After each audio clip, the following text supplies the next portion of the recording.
She is famous for being one of rock and roll's most prolific songwriters.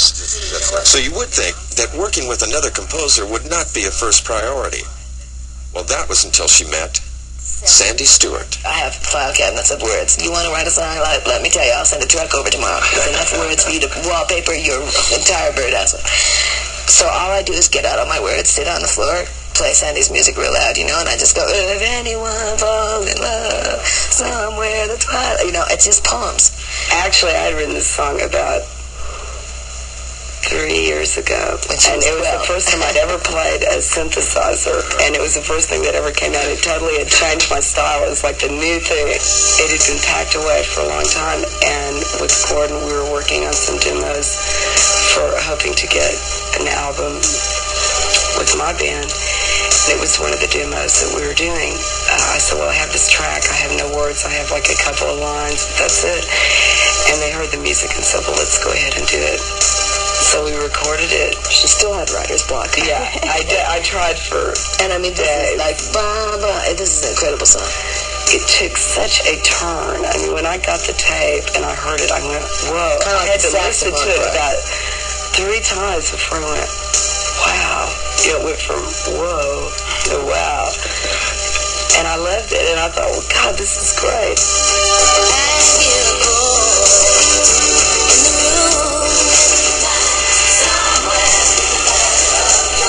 One recurring theme that appears over and over again in Stevie's lyrics is an internal struggle that most of us go through.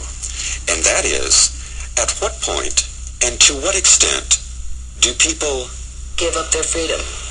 That's a good way to put it, yeah. Yeah. Now, it seems like, Ms. Nix, that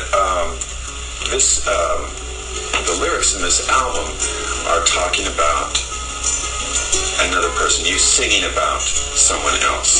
I'm beginning to wonder, however, Stevie, if this is not a giant collaboration of many people. No. Ask the question again. I can't. The question is, how much of this unwillingness is true? Pardon me? No, go ahead.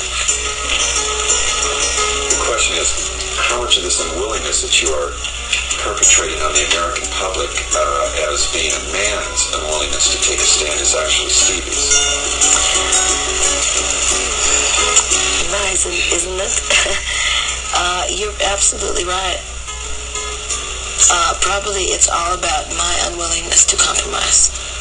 Is that too personal to ask you why you can't do that? Because I'm 35 years old, and I have been in Fleetwood Mac since I was 27, and I moved to Los Angeles with Lindsay when I was, God knows, 1971, however old I was then, and I didn't understand, nor did I like this world in Los Angeles. I didn't like the Buckingham Nicks cover. I didn't like the fact that I had to sit there with Lindsay with no blouse on. I spent my last $111 on this blouse. Right? I didn't eat for days because of it. You noted I wasn't smiling on this picture. Stevie. This started a long time ago. Stevie, why is it that you would write a song, many songs on this album, many songs, have the same theme in it, that a person comes up, I love you, I need you, goodbye. There is something happening here that I don't understand, and I'm trying to understand about you. Do you remember the song I wrote called The Highwayman? It was written about the rock and roll men musicians, right? All my pals. You see, I was trained by the best to be as independent, as cold as you could possibly be. Now, I do believe in love. And I am the biggest dramatic. I mean, if I'm Kathy and Heathcliff walked by, I'd jump out the window. Absolutely not a chance. Sir Laurence Olivier, here I come. For sure. So I think I probably write down the conflict of, oh yes, I do want to be in love. And yes, I do want to be a loving, loving person. And yes, I do want to be, the mother of many children.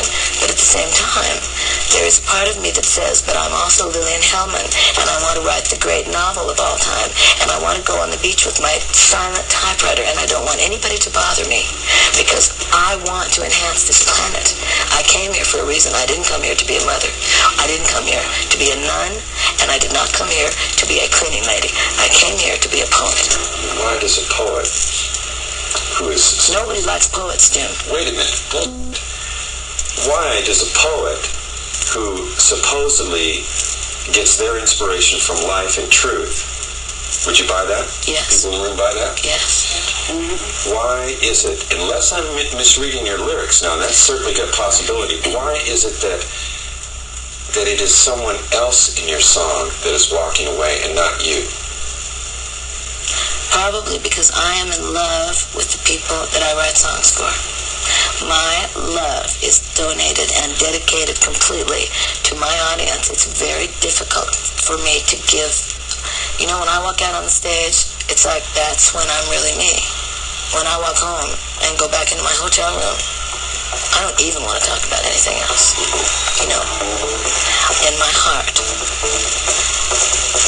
the love that I have for the people that I play for and write songs for, those kids that I jump off the stage and attack security guards for, that have meetings every day and say, don't hit anybody in front of Stevie, that they matter so much to me that it is difficult for anything else to matter to me. I'm not willing to compromise. Anything that comes into my life is a compromise. I mean, I can't go to the dentist or the doctor or anything because I have no time. So anything that comes into my life is a compromise, except my singing and my being there for rehearsal and my being there on Monday morning for that airplane. And I am in Tennessee Tuesday night.